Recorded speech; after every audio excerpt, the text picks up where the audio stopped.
It's the truth, isn't it? Love changes everything. Love changes everything. Love is the divine harmonizer. Love brings harmony into our life. There is nothing that can get in the way of love. Nothing. But first, I want to thank David Trolley once again. I'll tell you what, I am having an enjoyable Advent. I hope you're enjoying our Advent talks and the Advent meditations. I see a lot of you pop in and out, and I just want to say I'm really enjoying Advent. I'm getting a lot out of Advent, and part of the reason I'm enjoying it is because of David Trolley. He is just so much fun to work with, and we just have it just is so easy. So thank you, David Trolley, and yes, thank you, David. And thanks to Bob for always being here and doing the recording, and Kevin for always being here and being the Zoom operator, and for Harry and David for always being here and taking care of the slides, and for Moon for always being here and doing the announcements, and for Don for always being a chaplain, and for praying, and for Mary Lindsay, who's not here, but who is our virtual assistant, and for all the things, everybody that was a part of our service today, our virtual service today. Thank you. And also, I just want to stop and say thank you. She's not here, but to Angelica for last week. It was a really fun service last week, and Angelica was great to have, and we'll see her back next year. And do stop in at Advent meditation, and we'll have our Christmas Eve service and Christmas Day. It's Sunday, so we will have a service, and relax, come casual, or come dressed up, or bring breakfast, a cup of coffee, whatever. If you're going to come on Christmas morning, let's just enjoy it together, okay? And I've got a question for you for the breakout rooms. So now this is for the breakout rooms. You don't have to answer it now. From last week, from our service last week, I told a story. You remember Zechariah and Elizabeth, whom the angel Gabriel visited. And Elizabeth was with child and got pregnant, and the child was born. What was the child's name, and what was the significance? So what was the child's name, and what was the significance? Okay, let's move forward. So I want to start by saying an affirmation and asking you to repeat it with me. And it was on the slide about the talk today. I receive love graciously and reflect it to the whole world. Say that with me, please. I receive love graciously and I reflect it to the whole world. Now, to say just this part, I'm going to say it once and then you say it with me.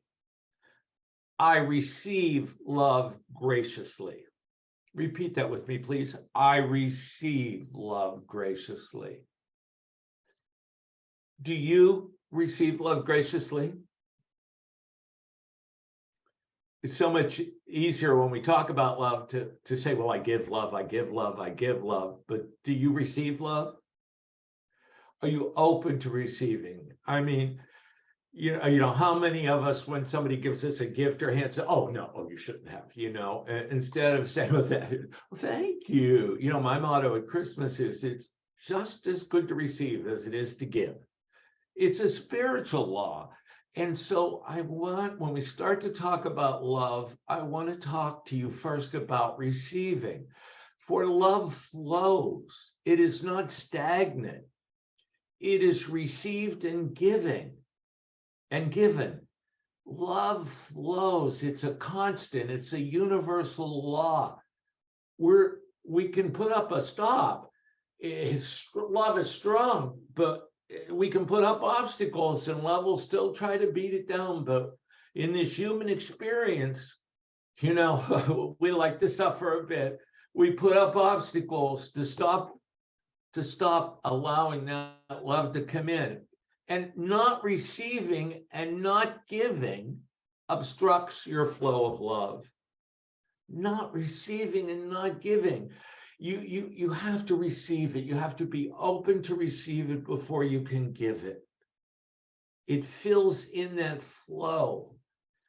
And so as we talk about love, because we're talking about bringing that love into the world, that's what at Christmas is about. That's what Friday, the Christmas Eve is about. It's about bringing that love into the world. It's about a society just like ours, wrath with war and grief and suffering.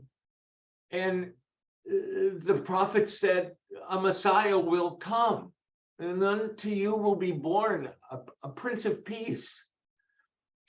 And we wait for that peace when it's already there.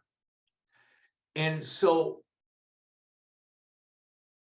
as we create our Advent in our own minds and reflect it out into the world this season,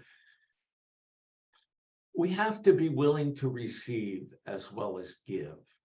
Paul Hasselbeck, as you know, and you know Paul is very much an absolutist, and you have to love him for that. And you can hate him for that too, if you want to. It's just, it's a flow.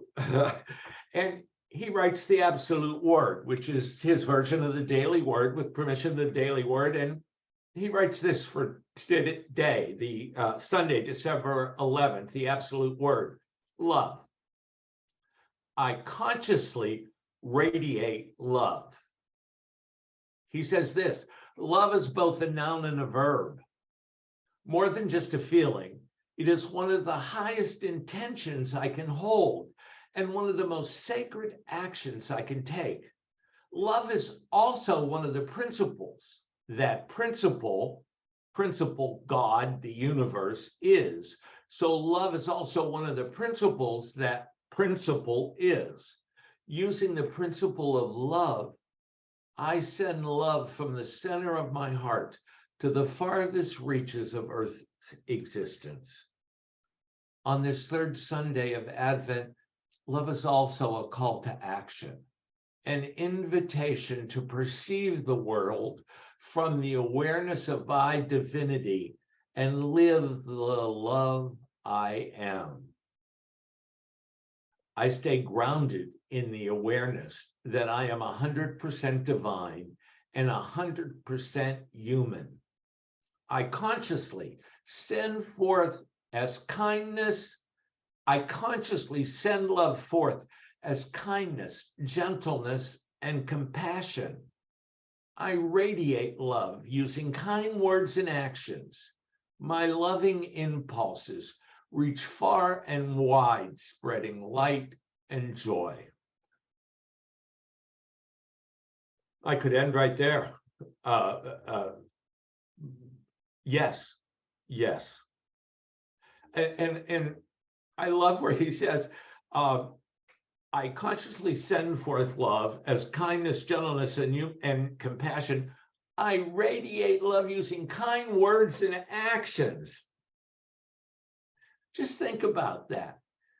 Just think about using kind words and actions and how you can bring that love and radiate that love out into the world. And I promise you that when you do that, you'll receive it back, because there'll be love flowing and it'll come right back to you. You'll change. You see, love is both a noun and a verb. We've been walking down the Sunlit Way, okay, with Dr. Ernest Wilson, and we've been using his book, The Sunlit Way. And he's just such a brings so many profound statements to us. And so I was doing some research for this Sunday, and that Mark Hicks with his truthunity.net website is great. There's so many archives on there. And it called my attention to an older book, well, not an older book. It's actually a newer book than The Sunlit Way by Ernest Wilson.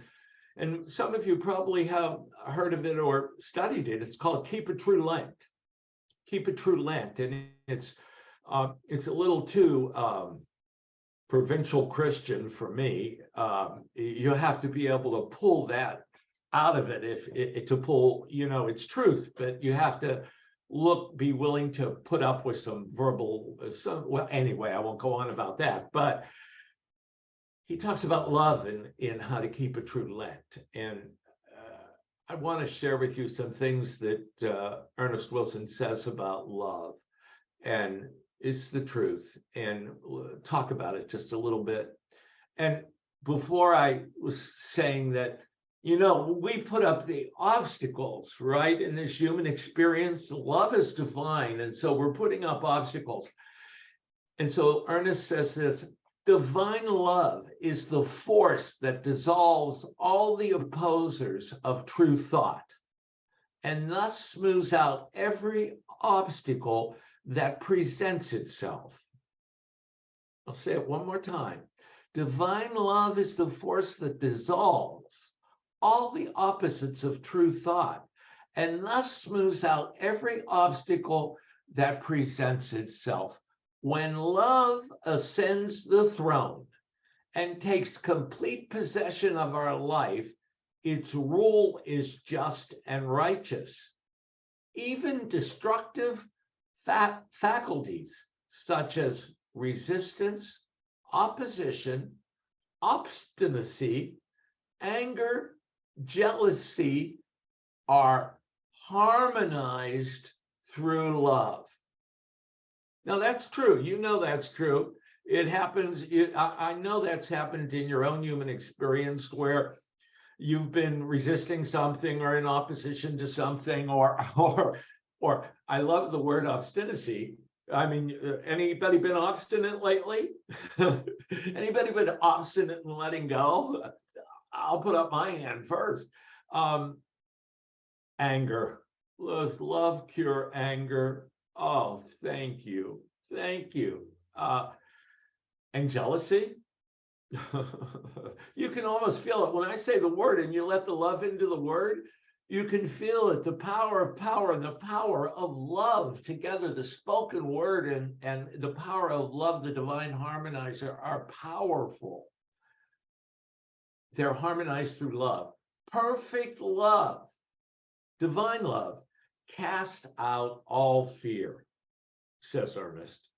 When love harmonizes the consciousness, we find that our outer affairs are put in order, and that where once there seemed to be opposition and fear, cooperation and trust prevail. Well, that's a statement, isn't it? When love harmonizes the consciousness, whenever all those other things are going on up there, all those things that are opposing us and that we're afraid of, I mean, the only reason we're angry or jealous or resisting is because we're afraid of something. And when we let love in, divine order seems to settle in, and put our outer affairs are put in order because we're in harmony. Love is the divine harmonizer. Ernest says, we demonstrate non-resistance by denying all intellectual opposition or antagonism. We demonstrate non-resistance. We in this human experience, we express non-resistance by denying all intellectual opposition or antagonism, because non-resistance, it's intellectual stuff, it's the human stuff that's causing us to be resistant. So we deny that, we deny it.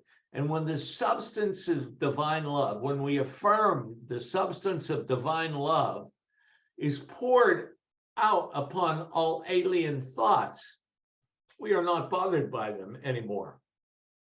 Anybody having any alien thoughts out there? Yep, I'm having, the hands are going up on this one. But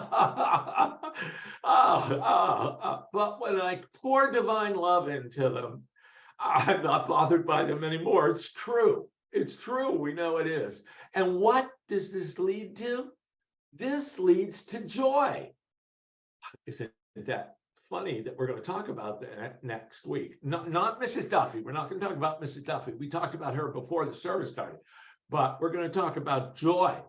This leads to joy, a positive force that has not been bearing fruit because of the obstructions heaped upon it by their failure to fulfill the law of the all good.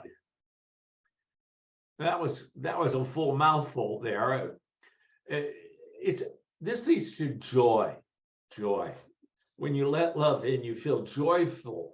And Ernest is saying, we have this joy that's not bearing fruit because we're obstructing it. We're putting up these obstructions, and we're not fulfilling the law of all good, the law of love flowing. And so when we let that tree of joy, when we let joy bear fruit, we are letting all good flow, and we're not putting up the obstructions. And when you get rid of a resentment, don't you feel joyful? When you let go of something, don't you feel joyful? The wonderful kingdom within man is developed through keeping the commandments. That is, commanding, controlling, and directing every thought according to the harmonious law of love to one another. The wonderful kingdom of man, this human experience, is developed through keeping the commandments. They're age-old.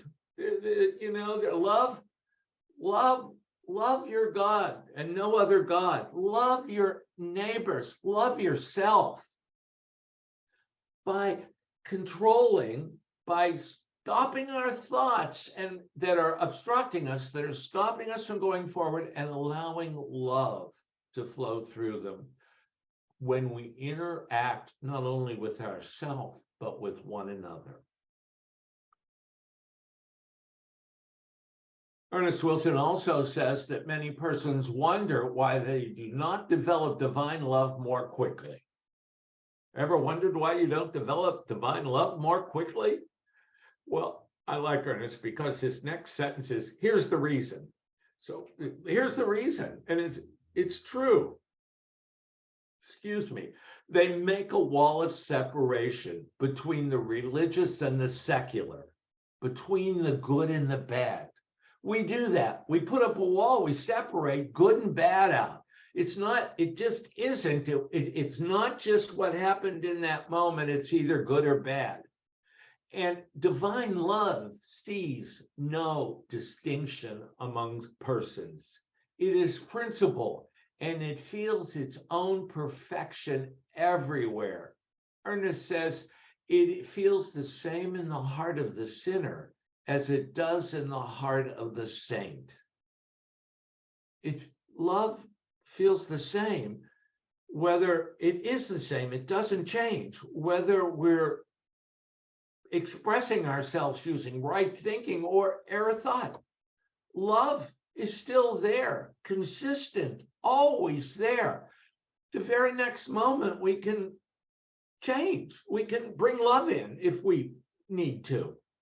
When we let the truth of being into our heart and pull down all walls of separation, we shall feel the flow of infinite love that Jesus felt. Now, to be the person that we hear the stories about, Jesus, the man, he must have been filled with infinite love. To be able to go through, to be able to believe so strongly that he had so much faith and hope that he was at peace enough to let love flow. And it not only flowed through him, but it radiated out to others. It radiated out so much love that in some who were blocking love, they were afraid of it.